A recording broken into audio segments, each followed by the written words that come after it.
Assalamualaikum warahmatullahi wabarakatuh. Kembali lagi bersama saya Heru Huldaya di acara Bincang-Bincang Rektor. Nah teman-teman, pada topik Bincang-Bincang Rektor kali ini saya ingin mengangkat satu topik mengenai apa yang dilakukan oleh Universitas Teknologi Sumbawa dalam hal memenuhi pundi-pundi keuangan dari sebuah universitas. Nah, sebagai sebuah perguruan tinggi swasta, tentu saja kita harus kreatif dalam mencari sumber-sumber pendanaan untuk pendidikan. Jadi kita tidak hanya membebankan kepada para mahasiswa kita saja, tetapi kita harus berjuang bagaimana caranya untuk memenuhi segala kebutuhan-kebutuhan yang pendidikan itu merupakan satu hal yang biayanya tidak murah gitu ya, sehingga kita perlu cari.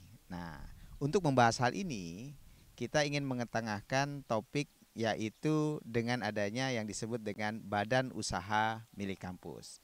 Kita di Universitas Teknologi Sumbawa punya BUMK namanya PT Olat Maras Teknologi.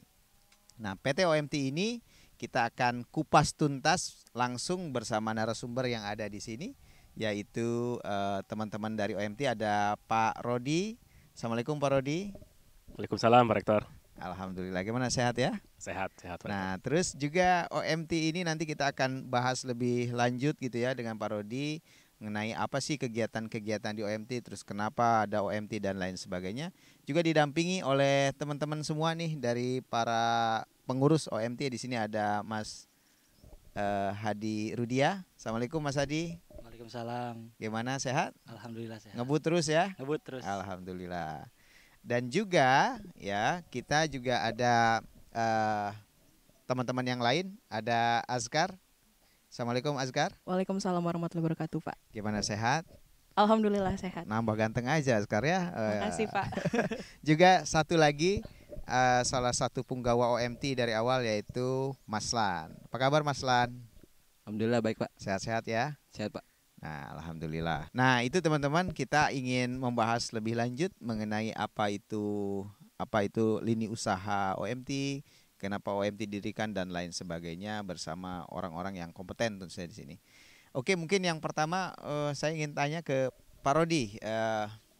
Pak Rodi sejak kapan menjadi direktur OMT? Terus kemudian mungkin bisa cerita lebih lanjut dulu secara lebih luas tentang OMT itu apa, bidang usahanya bagaimana, tujuannya apa, visi dan lain sebagainya dah. Pak Rodi silakan Pak. Baik, terima kasih Pak Rektor. Izin saya sampaikan di sini. Jadi seperti yang Pak Rektor sampaikan bahwa OMT itu adalah badan usaha milik kampus ya Pak Rektor. PT Olat Maras Teknologi, bentuknya sudah PT ya, perusahaan. PT OMT sendiri sudah berdiri sejak tahun 2017, tetapi waktu itu masih dipegang oleh mungkin berbarengan oleh dosen dan yang lainnya, masih belum fokus dan baru difokuskan sekitar setahun ini Pak Rektor. Yeah. Kita PT OMT mengambil pengurus-pengurus dan penggeraknya itu memang diambil khusus untuk di perusahaan begitu secara profesional. Jadi dalam setahun ini alhamdulillah kita sedikit demi sedikit sudah terus melakukan pengembangan. Saat ini kita sudah OMT ini sudah menjadi holdingnya, sudah menjadi satu grup perusahaan di mana di bawahnya itu ada berbagai unit-unit usaha Pak Rektor. Apa aja tuh Pak Rodi? Saat ini kita punya ngeboots ini ya, OMT Power. Itu adalah produsen motor listrik ngebut, Pak Rektor. Di mana OMT Power juga sekarang sudah berbentuk PT. Jadi makanya tadi OMT sebagai holdingnya, di bawahnya itu ada PT-PT lagi begitu. Nah, salah satunya adalah PT OMP ini, Olat Maras Power. Ya. Lalu ada juga kita bergerak di bidang peternakan, Pak Rektor. Ya. Penggemukan sapi itu di bawah bendera PT Olat Gantari Agrodaya. Ya. Itu sekarang sudah running. Ya. Penggemukan sapi. Penggemukan sapi Pak Rektor ya. Terus? Lalu kita ada OMT Press bergerak di bidang percetakan untuk memenuhi kebutuhan baik di internal kampus juga di wilayah-wilayah sekitar Sumbawa Pak Rektor. Ya. Yang lainnya kita ada OMT Lestari, itu bergerak di bidang pembibitan. Lalu ada OMT Aquaculture, ini kita bergerak budidaya ikan lele dan olahannya, termasuk kita ngelola kantin juga sekarang Pak Rektor. Iya, Ya. iya, iya. Lalu Sebagai apa? Sebagai konsumen langsung juga dari Iya, iya. usaha kita begitu Betul. ya. Lalu kita punya retail Pak Rektor di bawah OMT Tekno Pionir. Ya, Retail ini juga untuk memenuhi kebutuhan ya, baik internal maupun eksternal, ya. sembako, lalu air minum. Ya. Itu kita garap juga karena ini satu sektor yang cukup potensi secara ekonomi itu ya? begitu ya. Itu mungkin Pak Rektor. Ya. Jadi Dan satu lagi lagi? itu Ya. konstruksi Pak Rektor. Oh iya, Iya. OMT konstruksi. OMT konstruksi ini kita Betul. berkolaborasi dengan dosen-dosen teknik sipil dari Oh, iya. UTS untuk mengembangkan baik itu dalam bidang perencanaan gedung, Ya. kontraktor juga, supplier juga Pak Rektor. Oke. Ya. Jadi cukup diverse ya. Nah, Pak Rodi kan sekarang para punggawanya juga adalah alumni dan juga mungkin ada yang mahasiswa tingkat akhir mungkin ikut serta dalam mengembangkan OMT ke depan gitu ya. Nah, dari pengalaman Pak Rodi, karena saya tahu Pak Rodi bukan alumni UTS gitu ya. Nah, kira-kira gimana sih quality dari teman-teman alumni ini dalam apakah bisa mengikuti ataupun bisa apa ya istilahnya itu performanya bagaimana? Alumni UTS itu gimana kalau dalam punya inisiatif dalam mengelola usaha dan lain sebagainya gitu. Gimana itu Pak Rodi? Kalau penilaian Pak Rodi? Baik Pak Rektor. Sejauh ini saya sangat apresiasi dengan teman-teman gitu ya. Teman-teman di OMT ini memang orang-orang yang punya fighting spirit yang luar biasa, yang ya tidak kenal malu begitu. Karena dalam usaha sebetulnya salah satu yang paling dibutuhkan adalah fighting spirit begitu ya, fighting spiritnya, lalu kesabaran begitu. Dan ini dimiliki oleh teman-teman semua gitu. Ya, adapun nanti misalkan ada bolong kekurangan itu bisa ditutupi dengan semangat fighting spirit dalam satu pengelolaan usaha itu Pak Rektor. Itu luar biasa sekali. Luar biasa ya teman-teman. Di sini ada Maslan, ada Askar, ada Tiwi, ada teman-teman yang lain ya. Oke, selanjutnya mungkin Pak Rodi saya pengen tanya ke satu-satu ke unit usaha nih. Nah, coba saya pengen dengar dari tim OMP, Olat Maras Power ya, dengan Mas Hadi Rudia. Mas Hadi di OMP ini sebagai apa? Saya di OMP sebagai Direktur Operasional. Direktur Operasional. Tugasnya apaan tuh? Ya, untuk di OMP sendiri ya pertama melakukan manajerial ya di bidang produksi. Kita juga akan melibatkan IKM lokal yang berada di dekat-dekat kampus untuk melaksanakan produksi sepeda listrik Pak Rektor. Oh, sepeda listrik. Kemudian di OMP ini saya tidak sendirian. Kebetulan ada bagian supervisor saya yaitu Pak Direktur Utama Pak Ahmad Jaya. Pak Ahmad Jaya, ya. Saya mewakilkan beliau di sini. Oh iya. Terus apa sekarang produksinya sudah berapa? Terus kemudian apa yang ingin dicapai ataupun apa kira-kira target ke depan yang dilakukan oleh OMP sekarang? Untuk OMP sendiri ada 3 produk yang kita sedang kembangkan. Yang pertama ada sepeda listrik. Untuk saat ini sepeda listrik sudah kita produksi sebanyak 75 unit untuk 2021 ini. Dari 100 unit. Dari 100 unit ya. Jadi tinggal 25 unit lagi berarti ya. 25 unit lagi dalam pekerjaan. Kemudian yang kedua ada. Dan itu juga saya tahu beberapa jenis ya. Ada betul. Berapa jenis saja itu? Ada 5 jenis dari sepeda listrik ngebut ini ya. Yang pertama ada tipe elang. Tipe yang pertama, kemudian yang kedua ada tipe maras. Yang ketiga ada tipe gemilang yang sudah diuji tipe di Dinas Perhubungan Nusa Tenggara Barat. Oh iya. Kemudian ada yang keempat ada tipe Diamas. Ini juga lagi dalam proses uji tipe ya. Kemudian yang terakhir ada tipe lala jenis yang dibuat khusus untuk wanita. Untuk perempuan ya. Ya, untuk wanita. Wah, luar biasa. Jadi terus selanjutnya produk yang lain selain itu tadi? Ada yang kedua yaitu cold storage ya. Cold storage. Cold storage ini kita tahulah Sumbawa merupakan tempat yang daerah pantainya sangat sangat banyak gitu. Betul, betul. Jadi profesi nelayan itu adalah pekerjaan setelah bertani di Sumbawa. Jadi potensi dari hasil nelayan itu sangat cukup besar. Jadi untuk memenuhi atau mengatasi dari hasil tangkapan yang tidak terserap oleh pasar, Betul. jadi kita buatlah cold storage. Biar nggak busuk atau biar nggak rusak ya ikannya Menjaga itu. kualitas ikan agar tetap baik gitu. Terus kemudian potensi dari Sumbawa ini adalah terik mataharinya yang cukup baik gitu. panas banget ya di sini aja ya. Jadi untuk cold storage ini kita padukan dengan energi terbarukan. Jadi kita sebutnya solar power cold storage. Keren. Berarti itu produk yang kedua ya. Yang kedua. Yang ketiga itu apa? Yang ketiga adalah pompa air tenaga surya. Nah, ini juga kita gunakan energi terbarukan.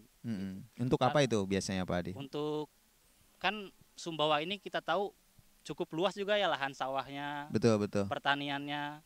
Jadi pompa air tenaga surya ini kita bisa gunakan untuk mengairi sawah. Seperti itu.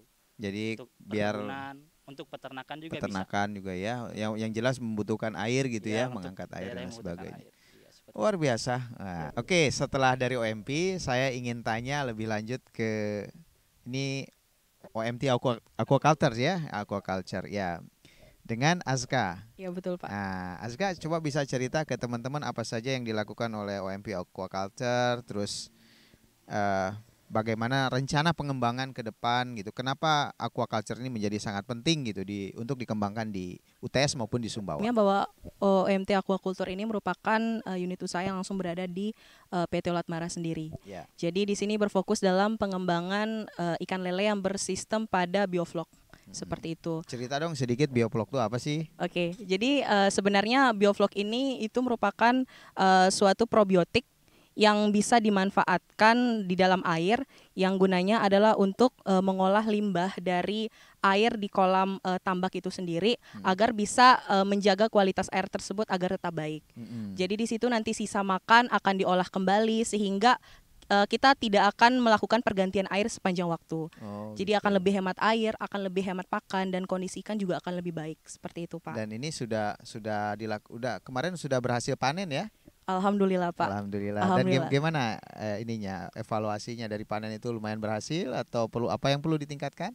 Kalau untuk sekarang karena pada siklus sebelumnya kita panen pada musim penghujan. Jadi agak berbeda pada musim sekarang yang sudah mulai masuk musim panas. Nah, kalau sebelumnya itu kemarin panen kita alhamdulillah sekitar 750 kilo. Oh, 750 kilo. Dari berapa ini? Berapa kolam? Itu dari sekitar yang aktif pada saat itu adalah 5 kolam, Pak. Oh, 5 kolam. 5 kolam pada saat itu. Dan untuk totalan kolam yang sendiri kita miliki saat ini adalah sebanyak 8 kolam. Ada 8 kolam. Satu kolam itu berapa kapasitasnya? Karena dari diameter dari kolam kita itu berdiameter 3 meter. Jadi dalam satu kolamnya itu bisa sampai dengan 3.000 ekor, Pak. Alhamdulillah. 3.000 kali 8 berarti totali kurang lebih 24.000 ikan lele kurang lebih ya. Kurang lebih. Sehingga kalau di tonasenya artinya beratnya kira-kira sekitar berapa itu sebenarnya kapasitasnya harusnya? Kalau misalkan dari kapasitas sendiri mungkin sekitaran 1 ton Pak.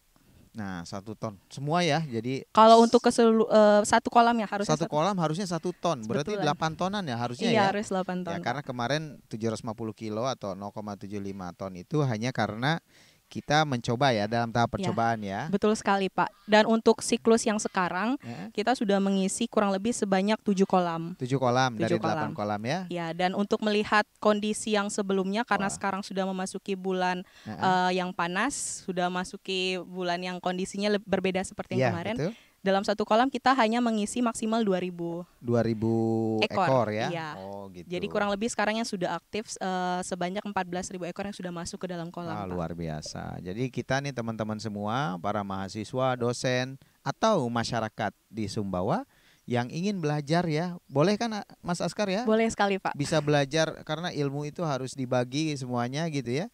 Ini para dosen, para mahasiswa yang ingin belajar tentang bagaimana membuat kolam bioflok ini ada profesornya nih, Profesor Askar ya. Iya Pak, sebenarnya saya sama-sama belajar juga. Sama-sama belajar ya, tapi alhamdulillah kemarin sudah cukup bagus.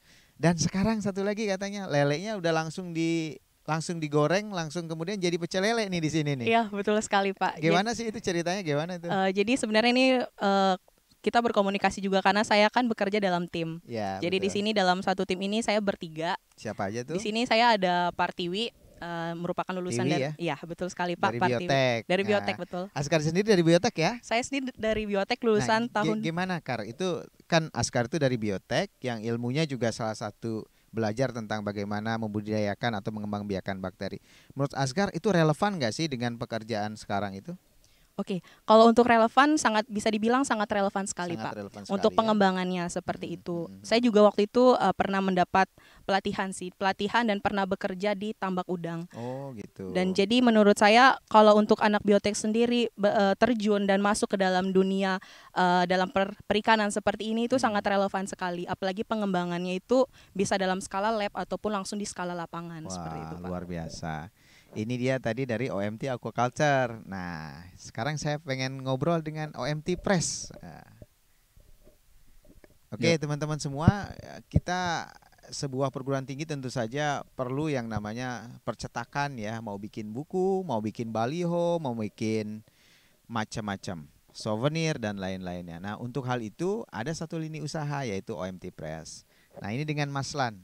Nah, Mas Lan, kenalin dong angkatan berapa Mas Lan dulu? Oke, saya Mas Lan ya, salah satu alumni UTS ya, angkatan 2014, jurusan manajemen ya. Jadi saya kuliahnya 6 tahun di UTS. Mungkin udah Menikmati biasa sekali ya. kayaknya. Jadi saya sangat mencintai UTS Pak, makanya 6 tahun. Alhamdulillah. Tapi ngomong-ngomong, kenapa sih tertarik di percetakan? Kenapa segmen ini menjadi penting banget buat Mas Lan dikembangkan? Ya. Dari saya pribadi ya Pak, karena saya tipikal orang yang suka memperhatikan sekeliling ya Pak. Jadi secara detail maupun secara besar gitu ya. Jadi menurut saya ini bidang yang cocok gitu Pak untuk saya. Branding, printing, merchandise dan branding gitu. Jadi di OMT Press kami ada 3 fokusnya Pak. Printing, merchandise dan branding. Di bidang printing segala hal yang berhubungan dengan kertas, insya Allah kami bisa gitu Pak. Misalnya apa tuh? Misalkan yang skala kecilnya aja fotokopi, ngeprint, terus stiker dan sebagainya. Ya. Terus? Sedangkan merchandise seperti akrilik, goodie bag, terus yang lain-lainnya seperti masker juga kami bisa gitu Pak. Ya, bikin masker ya. Masker bisa juga. Itu Sablon untuk juga, Pak. termasuk apa tadi itu? Merchandise Pak. Merchandise. Oke. Terus yang terakhir kita juga ada branding ya Pak. Jadi kita udah sering ya branding termasuk di UTS juga.